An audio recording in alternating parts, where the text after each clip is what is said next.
welcome to this video with Mark Kidwok Britten.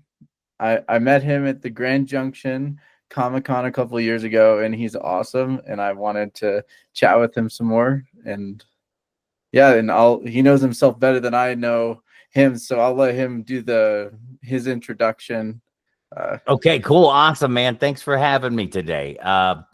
Grand Junction. That was like 3 years ago, 2 years ago.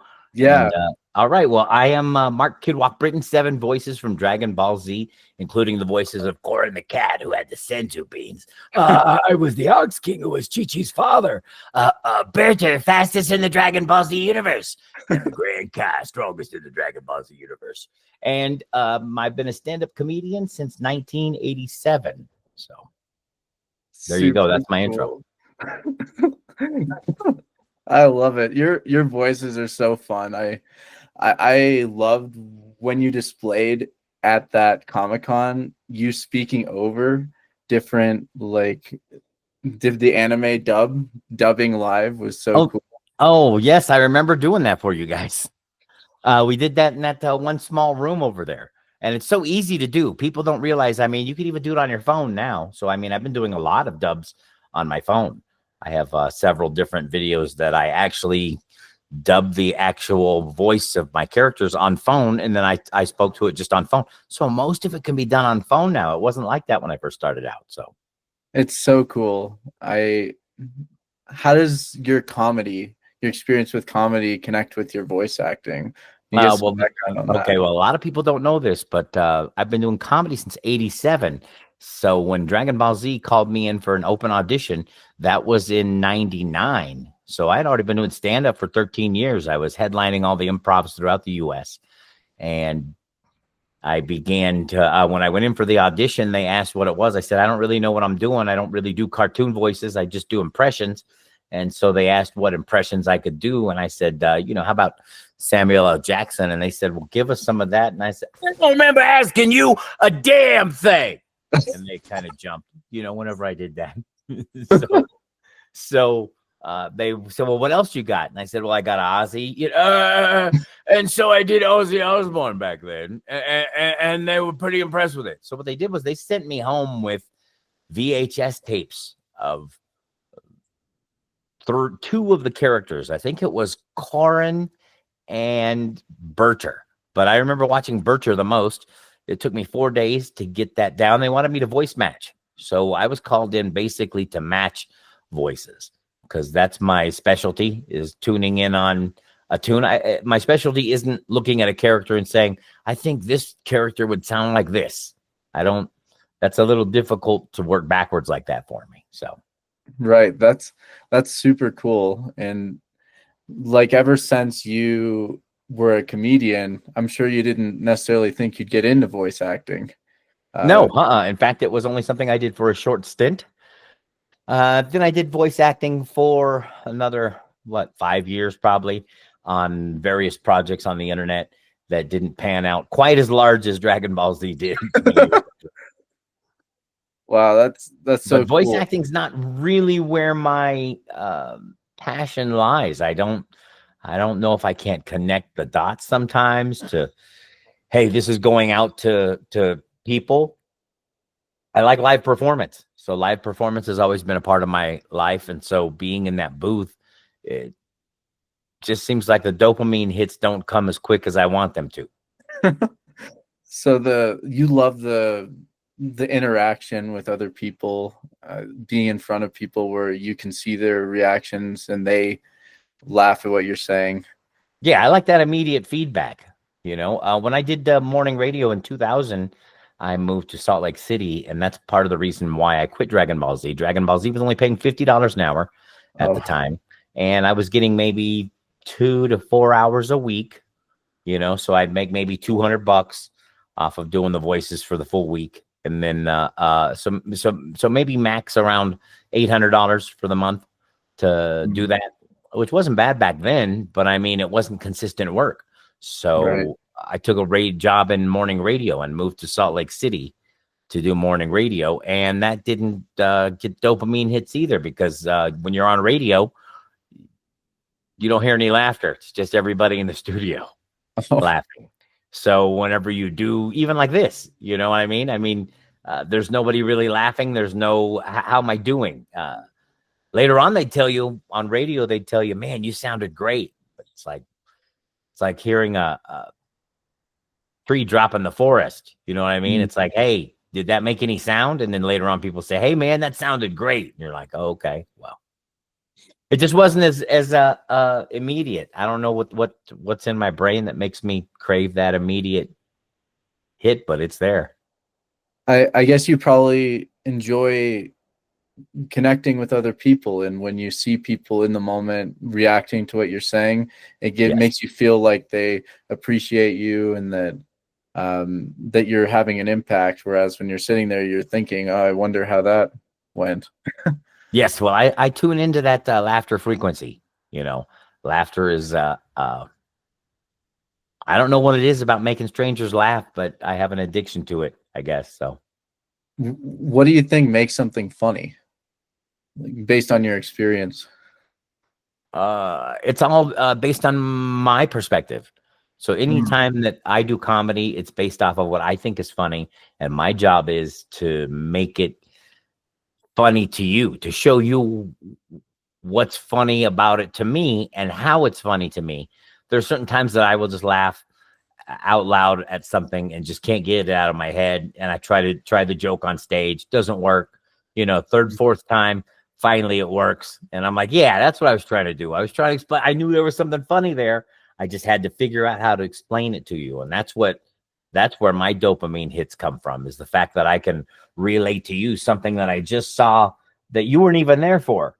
And now I'm able to explain it like you were there. And then you go, wow, that's hilarious. And I go, yes, that's my sense of humor. So you're tuning in onto my frequency. I don't write jokes backwards. I don't say, hey, this is funny. And I think the audience is going to like it. So I'm going to write it for them. You can't do art that way. Art doesn't happen that way. Art's a frequency. That's so interesting. So you get the free, like the seed in your mind of what it could be, and by going into public, you get to let it grow into a tree. Yes. And it's not, and it's one growth spurt at a time. I mean, it's not like doing music where you can just say, hey, man, everybody show up in my garage on Wednesday at 8 o'clock. You guys are going to laugh. You know, I got some jokes ready. I'm going to try these out. I can't do that. I have to try out one joke one night. And if that joke tanks the next day, then until my next performance, it's going through my head going, how can I chop this up better? How can I make it better? And then I go on stage the second time and try it. And it does a little bit okay. Then you're like, okay, I'm on the right track. But you got to wait till your next performance after that. I mean, it's not like you can try these out on the internet. You can't just tweet them out and expect, Yeah. oh, I got 100 likes, so that's a funny joke. Yeah, you don't know how you're going to deliver it on stage, you know, so you don't even know if that really works. Yeah, it's a funny concept. People liked it, but can you translate that from your head to the writing to live? Here's a laugh. Wow, that it's a very personal process. It sounds like Yes. getting it.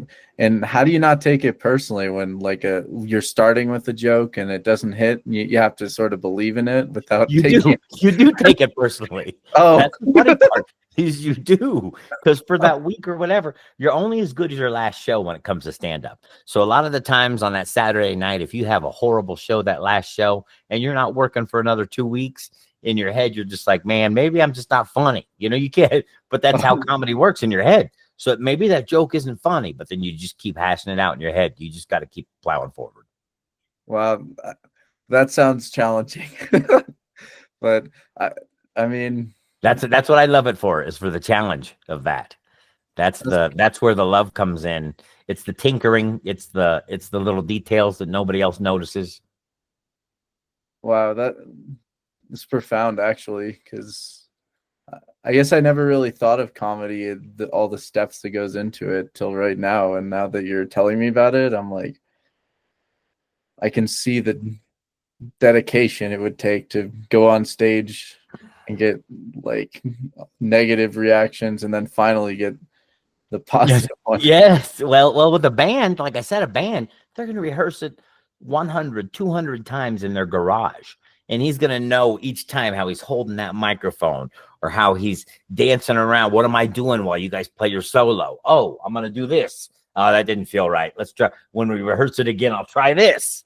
That didn't feel right either. You know what I mean? So they're Yeah. doing the exact same thing, but they have the ability to get all 5 band members together, rehearse that one segment, get it so perfect. That's why when they do a concert and you see them, all of a sudden he breaks off in the middle and he starts talking in the middle of the song, and it normally doesn't talk. The band's already rehearsed it. They already know they're going to break for that long. Do you know what I mean? When it comes to stand up, you're like, okay, let me try to break for this long and see if it works. Oh man, that was horrible. Next time I need to shorten that next to the punchline so that's there.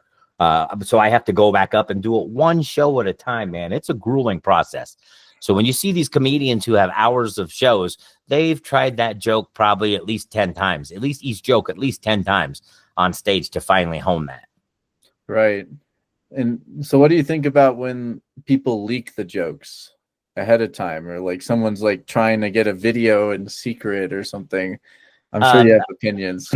That doesn't, I don't think that happens as often as you'd think. When it comes to them leaking the joke. Now, I've had people shout out. I have fans. I have a lot of memorable bits because my stand-up is a lot of voices and a lot of music references. So I have a lot of times the fans will actually shout requests out in my act, which is not normal for a comedy show. But you go to my show and they'll be like, "Hey, Van Halen," or whatever. I have this one bit where I pull out a caulk gun and I talk about my caulk, and I've been doing that since early '90s. And I see it all over TikTok. Everybody's doing, "Hey, man, your caulk's hanging out. Hey, your caulk. Look at that caulk." And you got to handle your caulk correctly. You know, the caulk that you use in plumbing. Yeah. Well, I would do that bit, and then people would shout from the audience when they wanted it. "Hey, whip your caulk out." So it kind of sounded like they were saying "whip your cock out," but the rest of the audience didn't know what they were saying. So it sounded really great. Whenever I later on did pull the cock out of the bag, and people were like, "Ah, he whipped his cock out." Okay. So, but sometimes they will do the punchline in it and ruin it. You know, they'll request it, ruining the punchline. Do half Chinese from the waist up. It's like, well, you just did it. Why would I? When you request a joke, try to request it to where I know what you're talking about, but everybody else doesn't hear the punchline. So, oh my God, that's funny. Oh my God. And also, how did you decide to get your beard with the beads? It's super awesome. This was done in like 2000. When did I do that? 2000. Let me see if I can find this other clip real quick for you. 2003, whenever I got out of doing morning radio. I'm going to see if I can find a clip with me with it shorter. There it is right there. Look at this right here. I'll fade this. See that right there? There we go right here. Look at that. So this is when it originally started. I only had, look at that. Hang on, let's see if we can get it. Closer look at that.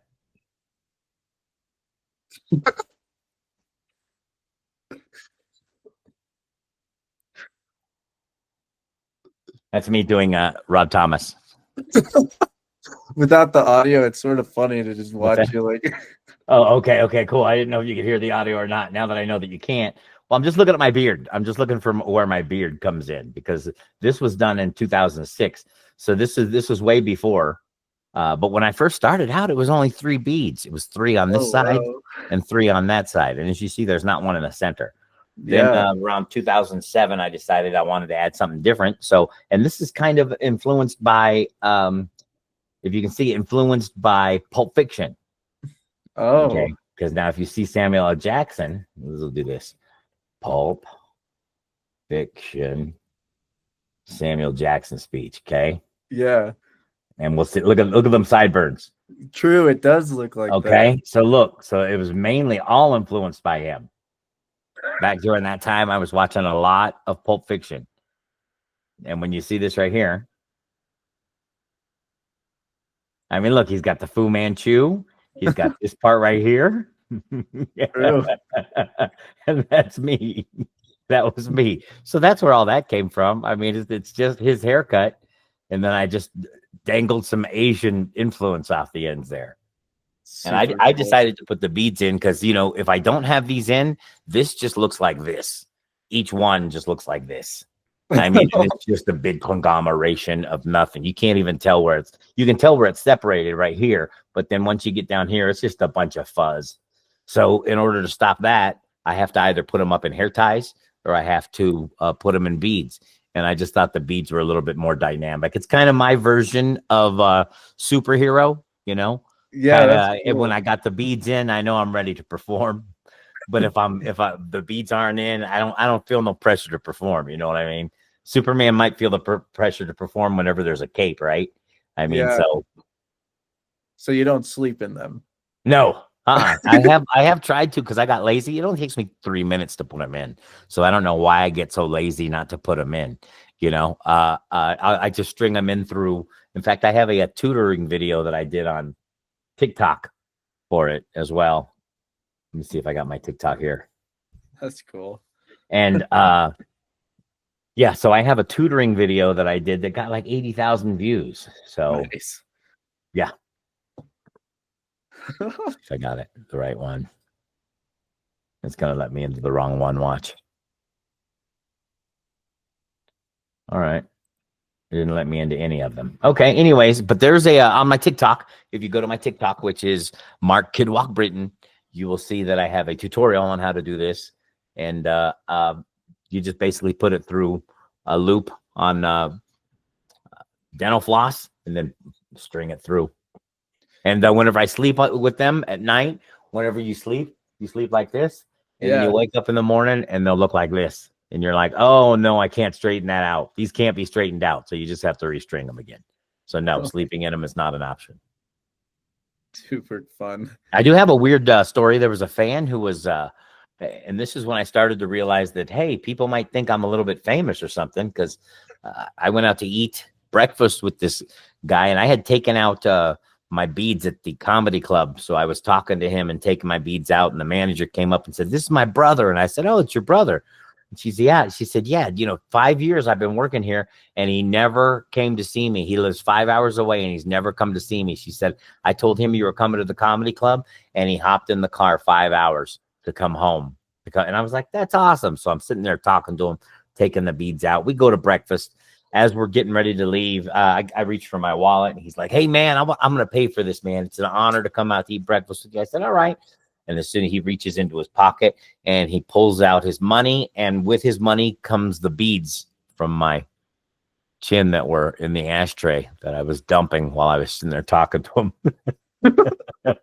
We had the most uncomfortable eye lock at that moment. Like, "Hey, why you got my beads that I was throwing away in the ashtray?" And he was like, "Hey, you were gonna throw them away anyways." And I was like, "Yeah, okay, yeah." And that was just That is crazy. yeah. Oh my So that's god. when you got a glimpse of, hey, maybe some people perceive me as famous. You know, I'm Yeah. famous in certain genres, in certain niches. You know, Comic Con people will know me as the Dragon Ball Z guy, but in comedy clubs, I'm famous there for a different reason. I've been around since '87. I know a lot of the comics out on the road. So Yeah, that's super fulfilling though, that you can have like two awesome outlets for your creativity and meeting people and connecting. yes, Yeah. definitely. I I do like the live interaction. I don't mind being in that celebrity petting zoo area. That doesn't petting zoo. that doesn't bother me. True. I remember you have the big booth at the Comic Con with like, and it's super fun. Like you have a lot of, I don't know, there's a lot of cool stuff about Dragon Ball Z. Everyone's coming up to you. Oh yeah, that was fun. Yeah, definitely. Um, so what else? What other than comedy and voice acting? What else do you do on your free time? What gives you like? What doesn't give you the spotlight but fills your heart? That thing right there. What's your dog's name? Thing. His name is Noodle, and Noodle we got from a rescue in Bell County. Bell County Comic Con had a petting zoo booth, and they had emus in there. They had alpacas. They had all kinds of exotic animals. They had a lemur, and I was doing the interview for the lady, and she said, "Any of the animals in this booth are available for adoption." And I was like, "All of them?" She said, "Yeah, anything that you see, you can adopt right here in this booth." And I said, "I'll take that dog." And I brought the dog home. My wife Oh, was like, "What?" I was like, "Sorry, I don't know why I want that dog." oh, And he's been awesome ever since, as you can see. oh. So I mean, my wife and I, that's our little kid now. We hang out with and we spoil him. So that's what we've gotten into besides doing that. And we try to do some TikTok videos. I'm trying to get uh, TikTok videos and different kinds of concepts together. You know, I don't like to post every day. It Yeah. stresses me out to post. I don't know about you, but it takes about Oh, yeah. 20-30 minutes to do the post, to get it arranged, to get the hashtags correct, to make sure everybody in the photo or in the videos tagged. It's like, wow, that's a lot of work. I You know? know.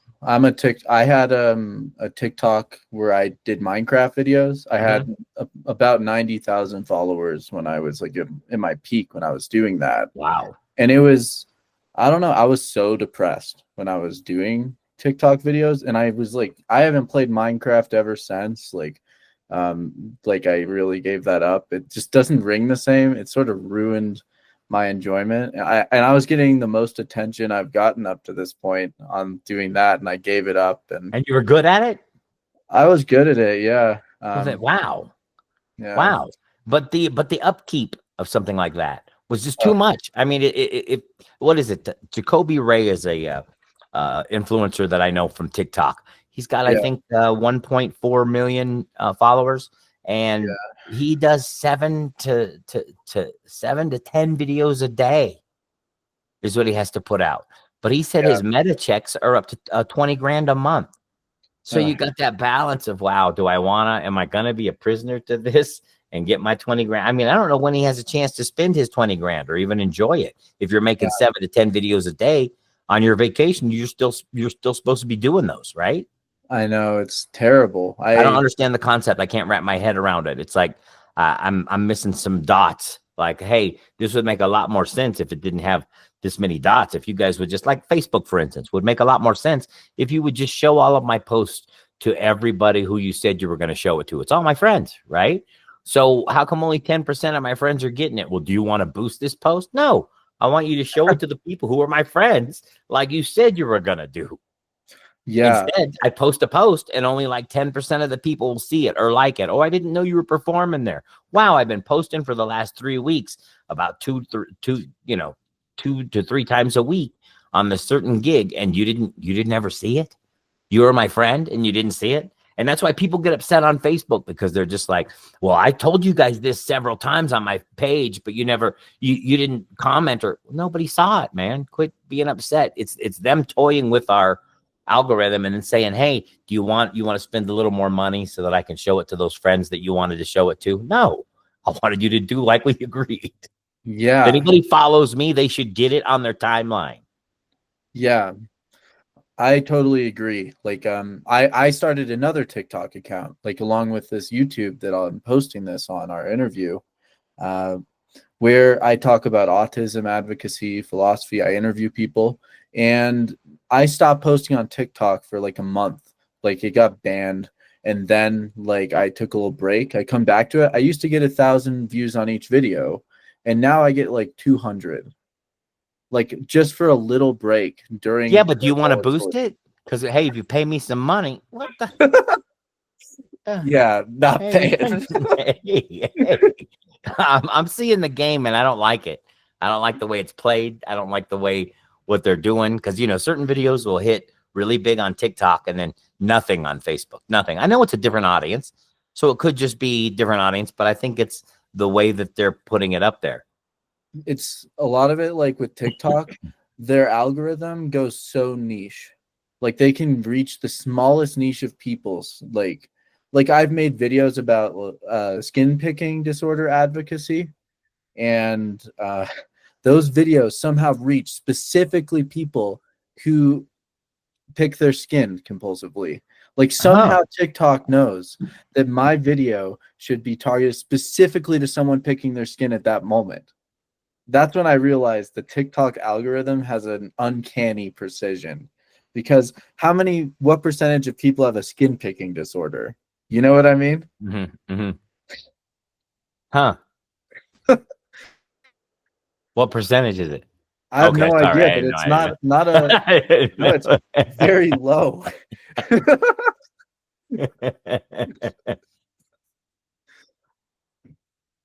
But you know, like I've noticed for myself, nothing's more healing than comedy and laughing. Yes. Like because my niche on social media to a large extent is mental health advocacy, like it's a heavy topic. It's very heavy a lot of the time, but comedy just has a way of lifting you out of certain things. Yes, that frequency of laughter is has always been very important to me. So I guess that's what I've been chasing my whole life. So Yeah. more so than the I still don't understand the fame from voice acting because it doesn't really take as much talent as doing stand up does. You know, voice acting, you just hand me some lines and I read it and I just change the pitch of my voice. Uh, Mm. I'm, I struggle to see a lot of these voice actors who have these big egos. When I Yeah. see them with their big egos, I'm like, I don't get it. I can do what you do, and I do stand up. Do you have any other skill sets? And they don't. A lot of the times you talk to them, and a lot of them don't have personality. They don't even know how to act to have conversations with people. And I'm like, Uh, hey, that's an important part. You'd think if you're going to Comic Cons, but most of them just want to be, left alone. And it's like, really. it's Mm. odd. It's an odd group of people. Yeah, so yeah, that's interesting. So you feel like the stand up takes a lot more like skills in some ways that voice actors don't always have. Oh yeah, And yeah. The ability to improvise, the ability to, just be normal and have a normal conversation. These people spend a lot of times in these booths, and then all they got is people around them telling them how good they are for doing what they did in the booth. So it's a weird perception that a lot of the times that these people have, because sometimes they'll even have an ego when they talk to me, and I'm like, hey, what is why are you why is there an ego? I do what you do. I could probably yeah, do every voice that you do. This makes no sense. true. It sounds irritating. Yeah, it is. It gets irritating because and it's a lot of nepotism, a lot of people hiring their friends and people that they know, not necessarily that have a skill set or are better than anybody else, but there's a lot of, you know, uh, and I don't know if necessarily nepotism was what played a part in Chris Sabat's Mm. amount of voices that he does. I just know that Chris Sabat was there and he worked for the company, so he was already on the clock. So if they Yeah, needed a voice, they just said, "Hey, Chris, climb in there. We need this voice done. We can't find anybody else. Get in there and do it." So that's how he's got thousands upon thousands of voice roles. I mean, he was just there in the right place, right time. yeah. So it's a little bit arbitrary who's the voice actor sometimes Mhm. compared to like the amount of skill it takes. And people have these big egos, even though like a lot of it's up to luck and the fact that they knew someone. Mhm. Yeah, I understand what you mean. It really is. It really is. So how do you feel about the attention you get for your voice roles compared to your comedy? Do you feel like you like should get more for your comedy compared to like what you think? Yeah, Or but like you said, people don't understand what goes into the comedy as true. much as they don't understand uh, what goes into the voice acting. But the voice acting is easier to understand than the comedy is Hmm. to them. I don't know. I guess it's just the fact that it's on TV. I'm trying to figure. I still don't. I still am not. I'm still not understanding it sometimes when I go and people make such a big deal about it. But I mean, Yeah. I'm always happy to see them and meet them, and I love the reaction on their face when I do the voice. It's like, oh, that's the sound that the tree made in the forest.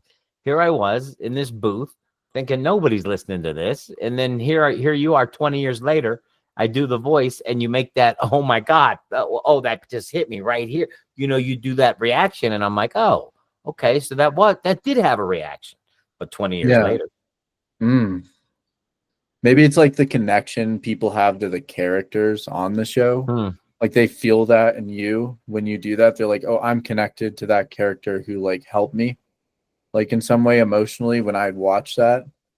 Like, you Okay, know what I'm okay. saying? Maybe I didn't receive help from those items like that. Yeah. A lot of people are like, "Hey, music saved my life," and I'm just like, it didn't ever connect with me like that to where it's like, wow, it saved my. But some people have that connection.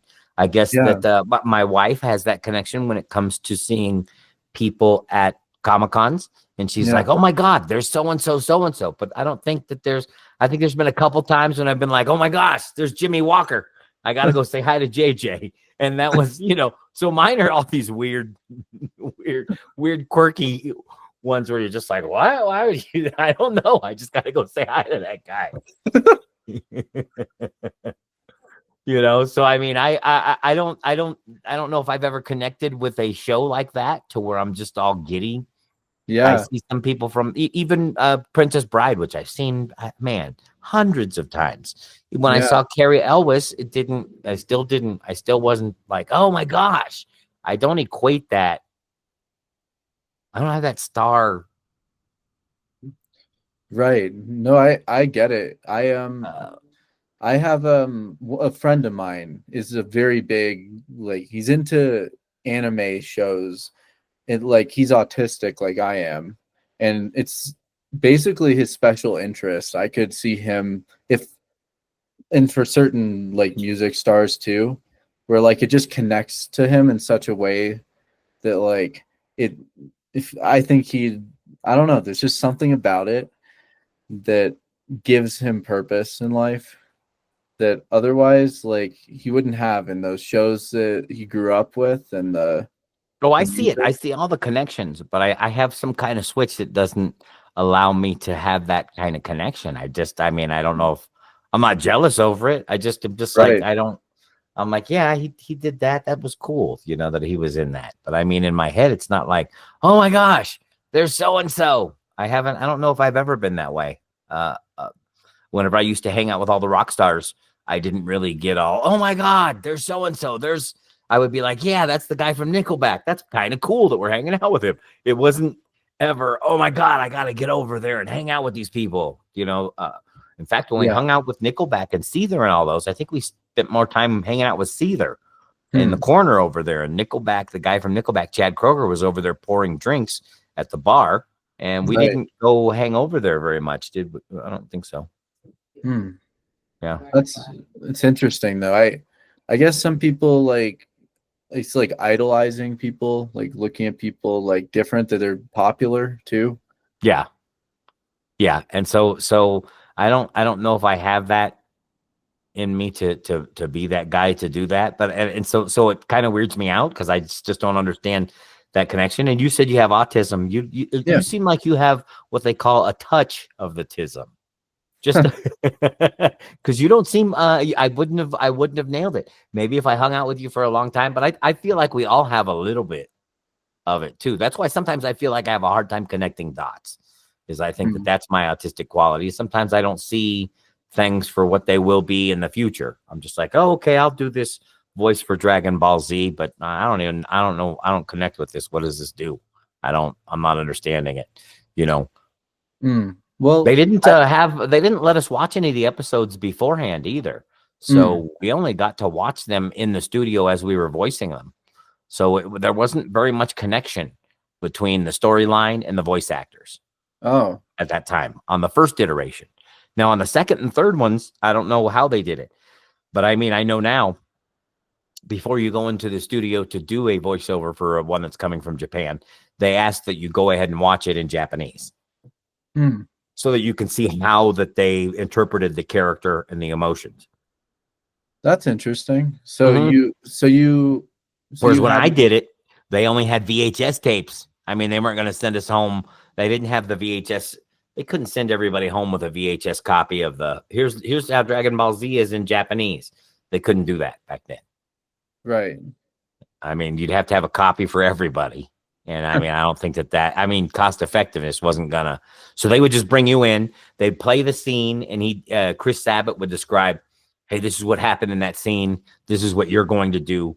You're trying to do this. So now, and then you'd say, hey, can I hear the guy who did the voice before my line? And he'd be like, well, he hasn't come in yet. Hmm. Okay. So then I have to lay down my voice of how I interpret it. Now the other guy has to come in, who's the guy before me, and he has to ask his question or do his reaction based on the way mine sounds. So whoever gets theirs laid down first, the other person had to kind of work around it as far as the acting goes and the Huh. inflection goes. That's interesting. So Mm-hmm. you, to a large extent, it's responding to someone else's tone and what they said. But if you went first, you'd be Responding to nobody. So now I have to go, okay, I don't know how you asked this question, but I'm going to answer it like this. And then Chris Sabat goes, no, I think he's asking the question like this. Okay, let's do it again. And then you do the second take. And then he goes, okay, cool, that's a good take. So then when the other guy comes in, he can hear it and it has the right inflection. So that's what Chris's job was. Chris Sabat was there to do that with everybody. 8 to 10 hours a day. So wow. and then the guy who sat next to him, the engineer, was Justin Cook. And Justin Cook played Raditz and is now the head CEO of Crunchyroll USA. Oh, wow. Yeah. And he told me when we went to dinner that they have 24 titles every month. When we started out in Dragon Ball Z, it was only a studio of 2 studios, voiceover studios, and each one had like a telephone booth, somewhat of a setup. It wasn't an actual studio. Well, you go into Crunchyroll now, they have 18 studios running from 9 a.m. to 9 p.m. All of them are full. From 9 a.m. to 9 p.m., all 18 are full of voice actors doing these titles. He said 24 titles every 3 months they get. Wow. How does that make you feel?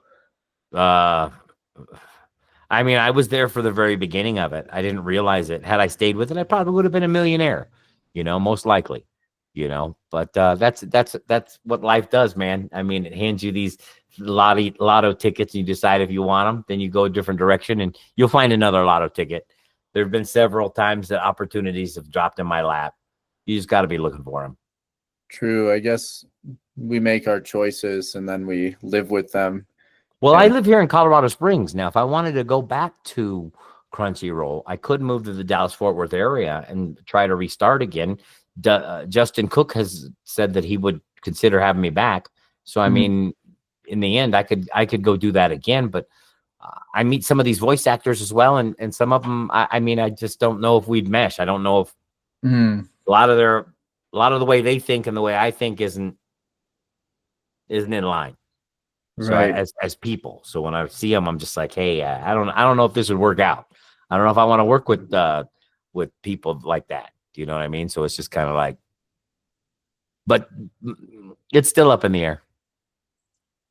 I've just met some of the ADR directors that have come across there and some of the egos that I bumped into. So it's just been kind of like, I don't know if I want to work if they're a director, if they're the voice director, and this is a new voice director. I mean, I knew Chris Sabat and Justin Cook, and they both didn't have any egos. Those guys were so great to work with. But they're the original guys from it. These new kids that came in, they got their position. They got everybody telling them how great they were, and that they just, it just exudes off of them, and some of them, Yeah, I'm not a big fan of the new Frieza. Let's just say that. Yeah. Do you think it's because like the industry's grown so much here, or do you think it's like, what do you think it is? I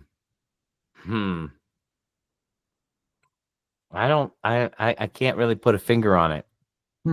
As far as I've been out of it for a long time, man. 20 years.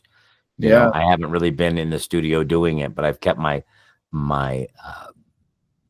finger on the pulse by just doing these Comic-Cons and getting a general knowledge of how they're doing things. Whenever I did it, they were using scripts. They don't use scripts anymore. They have they have teleprompters. I mean, they were using paper scripts. So whenever he'd go, hey, go to page 74. All right. All right. Hey, we're going to try this voice. Okay. Hey, can you quit ruffling the papers? Oh, sorry. Sorry. Hang on. Okay. All right. We can go now. Whereas now they have a screen up there that has your lines. You can scroll. You can look down, see your lines. The other screen has the actual cartoon that's being done on it. So you can look at both. You can look at your line and you can look at the screen. You can tile them together at the same time. You know, they didn't have any of that. We were VHS, man. Wow. Yeah. So I'm 24. So that means I was 4 years Yeah. old when you I were did. last. I did voices when you were -1. So what? I started in 99. It's So you were awesome. -1, and I was in that booth, not knowing what we were doing. None of us knew. They called it Japan. They called it Japanimation. They didn't even call it anime at the time. So Wow. they So called it Japanese animation. They said you're a part of a Japanimation cartoon.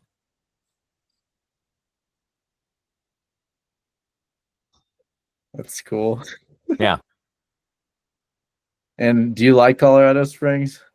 Oh man, Tell I me love what's there. Colorado Springs so much. In fact, the weather, we're getting ready to enjoy some of it right now. It's like 60 degrees outside right now, and the sun is, I mean, the mountains, you can't get this anywhere else. I mean, Yeah. you know, you're from a mountainous area, so you know you can't.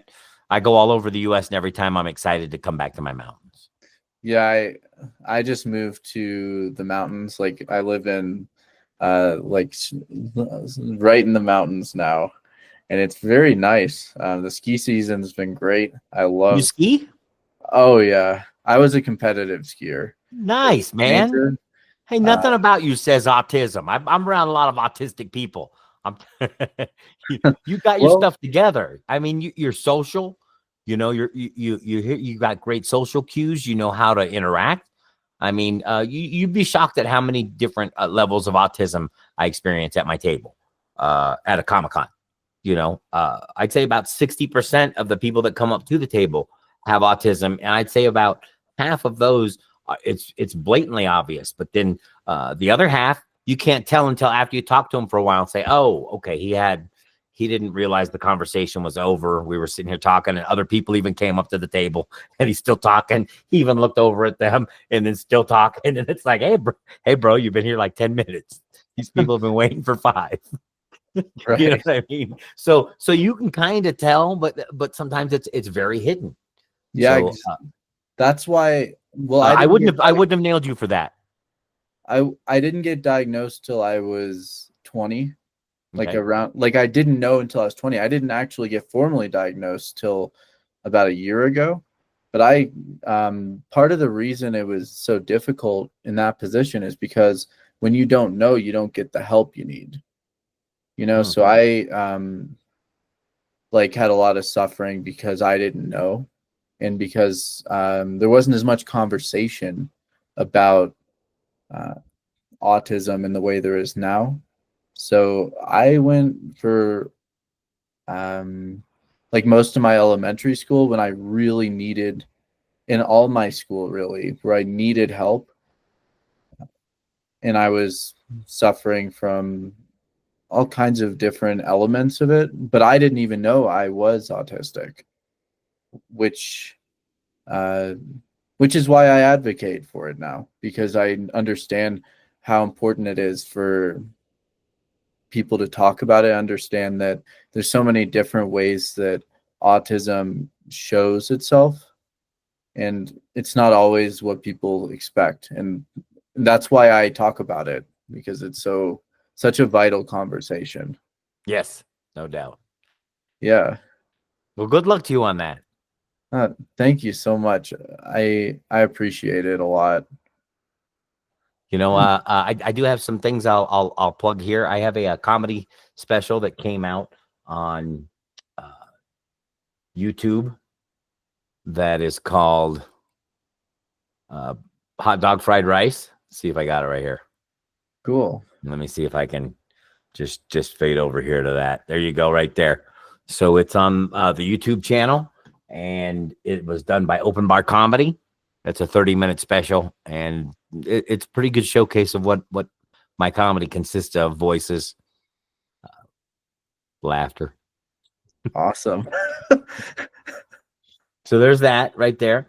My schedule coming up. Let's see if I can pull up my schedule. Let's go to Google Drive and let's do this. 2025. As I show everyone all my folders. Doesn't matter. Nothing to hide. Let's do it. So that we got this right here. Here's my upcoming schedule. Nope. Pull it over this Or other direction. There we go, right there. So as you can see, in March, I am in this weekend. I am in Seymour, Indiana, I'll be at a comedy festival / appearances, and then I got the Colorado Springs Comic-Con. But I mean, my whole schedule is laid out right here. I try to do 1 to 2 Comic-Cons a month. Maybe even more, but I'm booked all the way out to December. A lot of people don't realize some of these are booked out a year ahead. Wow. Like you do Chicago, you do San Diego. They already know as soon as the one's done, they've already booked their next acts for the next year. And I don't know how people know what they're doing a year in advance, but I mean, wow. I'll be doing my first one in where is it? In Oxford, England, coming up. So I'll be doing my first international signing in July.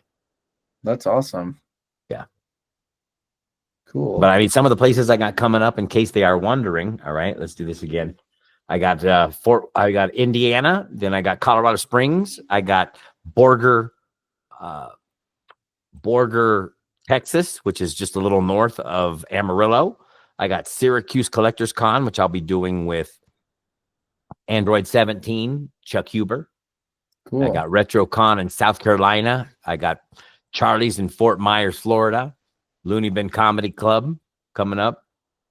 I have another gig that hasn't been confirmed yet. Oxford, Bakersfield, California, Colorado Springs, Las Cruces, which just got canceled and moved. Oh, no. Yeah, UltraCon in Florida, West Palm Beach. I have South Bend Comic-Con and Cajun Con, which is in New Orleans. And that's been going on for a year. The guy who does the voices for Scooby-Doo is the actual host and owner of the Cajun Con. But well, thank you for having me, Sam. Yeah, thank you. And thanks to everyone for watching.